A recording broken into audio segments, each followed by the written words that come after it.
Have you ever noticed how some people walk into a room and without saying a word, everything changes? Eyes shift, conversations pause, even the air feels heavier, like something or someone just arrived. And then there are others, maybe even you, who can speak the loudest truth and still be ignored. Why is that?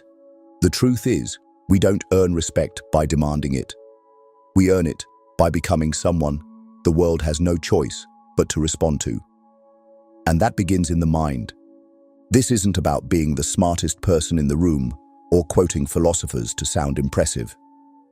It's about building a kind of mind, a quiet, focused, deeply rooted mind that commands attention without begging for it. That's the kind of mental force Friedrich Nietzsche hinted at, not through flashy words, but through something he called the will to power. Now, before you roll your eyes at another so-called philosophy breakdown, understand this. Nietzsche didn't teach people how to look powerful. He taught how to become power internally. And that kind of mind, when developed, shifts the entire energy of a space. It doesn't need validation. It doesn't chase applause.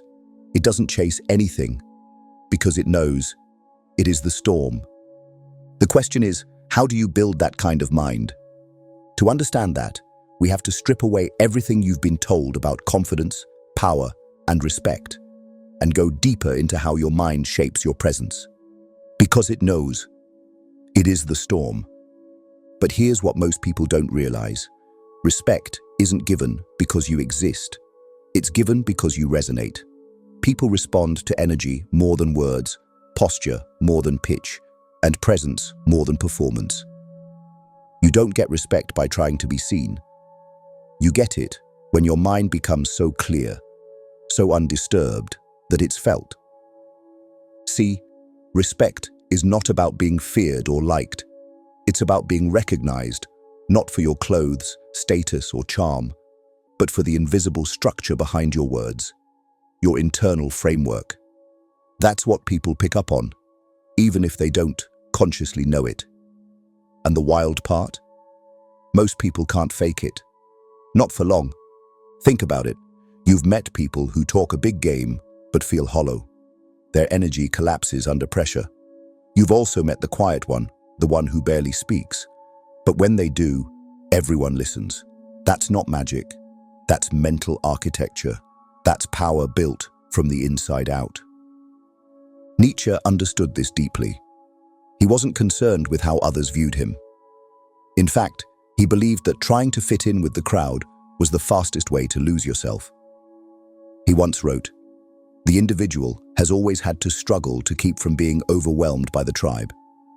If you try it, you will often be lonely and sometimes frightened, but no price is too high to pay for the privilege of owning yourself." Let that settle. To own yourself, that's the beginning of real power. And the more you own your thoughts, your reactions, your path, the less you shrink when the world tries to measure you. Respect comes when the world can sense that it can't move you easily. But how do you get there? How do you build a mind like that? One that doesn't just want power, but radiates it. To answer that, we have to look at one of Nietzsche's most misunderstood ideas, and why it holds the blueprint to building unshakable mental presence. Nietzsche called it the will to power. But not in the way people often twist it today. He wasn't talking about controlling others, stepping on necks, or chasing status. His idea was far more internal and far more radical. The will to power is the drive to overcome yourself, to rise above your own limitations, to mold your suffering, your fears, your doubts, into something solid, something noble. It's the inner force that takes chaos and makes it serve you. Nietzsche believed that every human being has this force inside them, but only a few are willing to face the discomfort it demands. Because building a powerful mind is not about learning more. It's about unlearning what's been dulling your edges. It's about sharpening your perception, disciplining your emotions, and becoming brutally honest with yourself. That's why he respected solitude. Because in silence, the masks fall off. In silence, your real thoughts surface. Not the ones designed to impress others, but the raw, unfiltered truths you normally hide from. And it's in that space, uncomfortable, quiet, honest, that power begins to form. You begin to see where you've been reactive instead of calm, where you've chased approval instead of trusting your own voice, where you've allowed fear to shape your behavior more than clarity ever did. And that's the first step in this transformation. Realizing that power is not something you collect from the world. It's something you release from within. But you might ask, what does that release look like in real life? What does a powerful mind do differently from an average one? How do you actually build it piece by piece? Now we move from theory into the construction. The 4 inner shifts that separate minds that fade into the background from minds that are unforgettable. The first shift is silence, not just the absence of noise, but the presence of control. A powerful mind doesn't react to everything. It watches, it observes, it takes in the full picture before deciding whether a response is even necessary. You see, silence is not weakness, it's a weapon. And those who've mastered it are never rushed into proving themselves. Imagine being in a conversation where someone challenges you, tries to provoke you, maybe even disrespects you. The average mind rushes to defend, but the powerful mind doesn't. It pauses.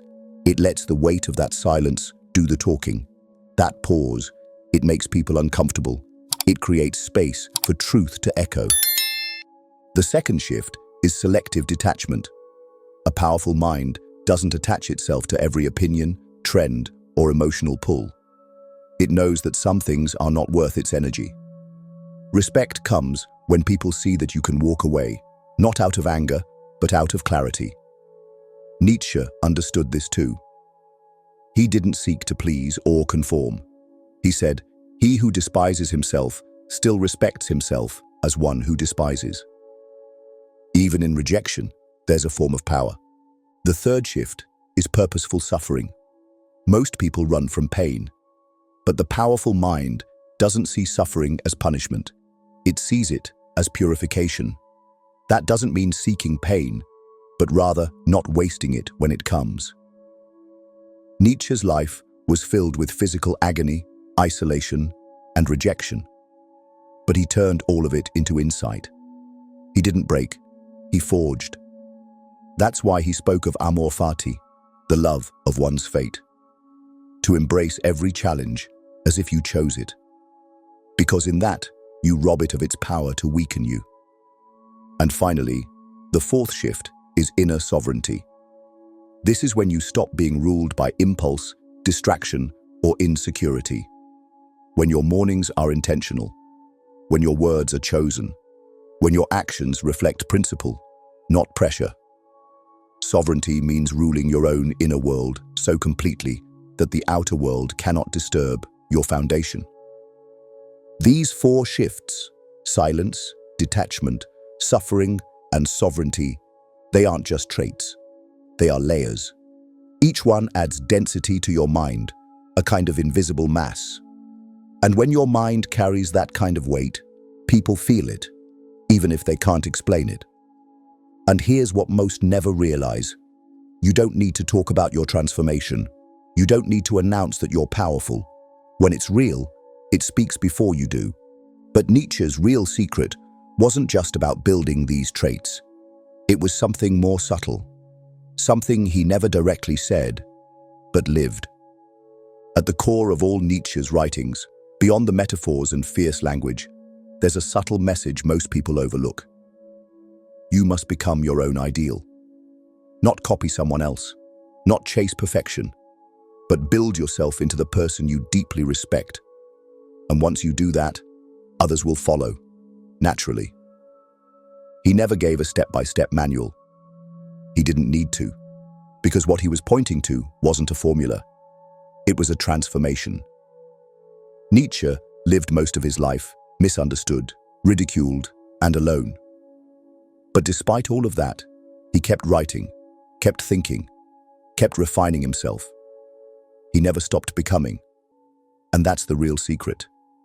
You don't build a powerful mind by stacking accomplishments. You build it by facing yourself, again and again. Not with shame, but with ruthless honesty. You confront the parts of you that are insecure, needy, reactive, and you don't run from them. You study them, you understand them, and slowly you rewire how you operate. That's why his phrase, "become who you are," hits so deeply. It sounds simple, but it's one of the most difficult things you'll ever do.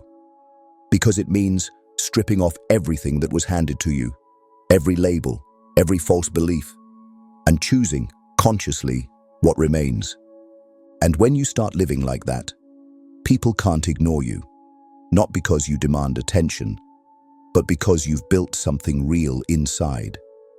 And it shows.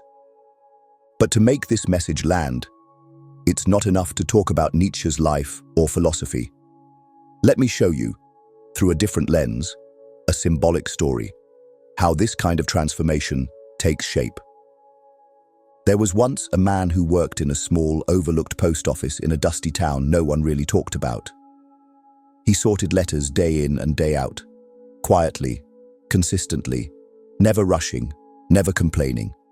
He wasn't known for charisma. He wasn't flashy or loud. In fact, most people barely noticed him. But those who did remembered something strange. Around him, time felt slower, calmer, more intentional. He had no social media, no ambition to climb ladders or impress bosses. Yet people began seeking him out, not for advice, but just to be in his presence. A presence that didn't flinch, that didn't chase, that didn't mask itself. One day, a younger co-worker asked him, "Why does everyone listen when you speak? Even the ones who outrank you?" The man looked up from the envelope he was folding and said simply, "Because I listen to myself before I speak." That was it. No grand philosophy, just discipline, stillness, self-respect. And over time, people felt it, without him needing to explain it. You see, he had built a mind that didn't react to every comment, every shift in the weather, every new drama at the office. He lived by principles, not moods. And in doing that, he didn't become famous, but he became respected.